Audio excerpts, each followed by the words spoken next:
बांग्लादेश में जून 2025 से शुरू हुआ हिंसा का ये दौर वहां के अल्पसंख्यक समुदायों, विशेषकर हिंदुओं के लिए एक बुरे सपने जैसा बन गया है। शेख हसीना के सत्ता छोड़ने के बाद देश की कमान संभालने वाली अंतरिम सरकार के बड़े बड़े वादों के बावजूद जमीन पर सच्चाई ये है कि हिंदू समुदाय को चुन चुन कर निशाना बनाया जा रहा है।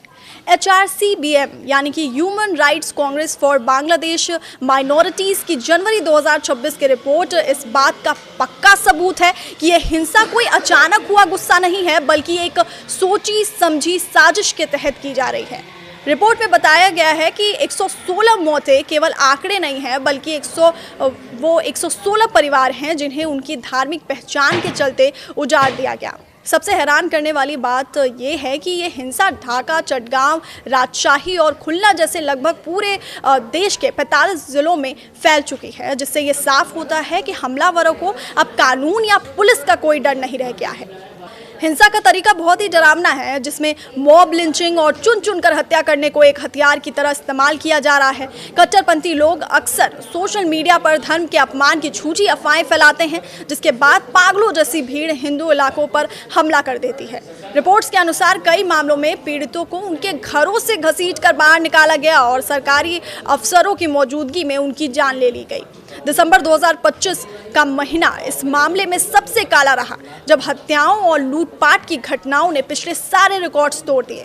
इस दौरान न केवल लोगों को मारा गया, बल्कि महिलाओं के साथ बुरा बर्ताव, मंदिरों को तोड़ना और घरों जमीनों पर अवैध कब्जों ने हिंदुओं को अपने ही देश में शरणार्थी बनने पर मजबूर कर दिया। Continue to witness a disturbing pattern of recurring attacks on minorities that you referred, as well as their homes and establishments, business establishments by extremists in Bangladesh.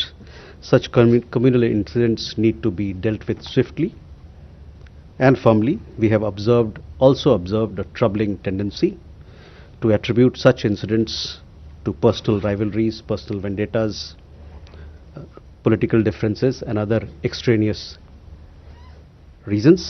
Such disregard only emboldens the extremists and the perpetrators of such crimes. HRCBM और बांग्लादेश हिंदू बौद्ध ईसाई unity council जैसे संगठनों के मुताबिक दिसंबर 2025 में ही दर्जनों और घटनाएं हुई, जिनमें हत्या, लूट, आगजनी और हत्या के हमले शामिल हैं। रिपोर्ट ने चेतावनी दी है कि अगर ये हिंसा नहीं रुकी तो इससे बांग्लादेश की स्थिरता और समाज की एकता और देश की अपनी और अंतर्राष्ट्रीय मानवाधिकार जिम्मेदारियों पर गंभीर खतरा पैदा हो सकता है। ये घटनाएं किसी एक दो जगह की नहीं है, बल्कि पूरे देश में फैली हुई हिंसा का पैटर्न दिखाती हैं। कुछ जिलों में बार बार ऐसी घटनाएं हो रही हैं जो बताती हैं कि वहां हालात ज़्यादा खतरनाक हैं। सबसे ज़्यादा चिंता की बात यह है कि बांग्लादेश की पुलिस और सरकारी सिस्टम पूरी तरह फेल हो चुका है। रिपोर्ट साफ तौर पर कहती है कि पुलिस या तो चुपचाप तमाशा देखती रहती है या फिर अपराधियों को बचाने की कोशिश करती है। जब पीड़ित परिवार इंसाफ के लिए थाने जाते हैं तो या तो उनकी रिपोर्ट दर्ज नहीं की जाती है या उन्हें डरा धमकाकर भगा दिया जाता है। और इसी वजह से अपराधियों के हौसले इतने बढ़ गए हैं कि उन्हें यकीन हो गया है कि हिंदुओं के खिलाफ जुर्म करने पर उन्हें कभी सजा नहीं मिलेगी। ये इंसाफ की कमी बांग्लादेश के लोकतंत्र और उसकी दुनिया भर में छवि पर एक गहरा दाग है। सेकुलरिज्म के नाम पर ठेका लेकर के चलने वाले वे लोग जिनकी दुकानें हिंदू समाज को और सनातन धर्म को कमजोर करने और हिंदू समाज को तोड़ने की पूरी ताकत लगाती है, बांग्लादेश की घटना पर इनका मुंह बंद है। इनके मुंह पे लगता किसी ने फेविकोल चिपका दिया है। मैं रोज अखबार में देखता हूं कि रोज कुछ न कुछ हो रहा है। सरकार को, समाज को और हम सबको इकट्ठे होकर के उसका जल्दी से जल्दी कोई हल निकालना चाहिए।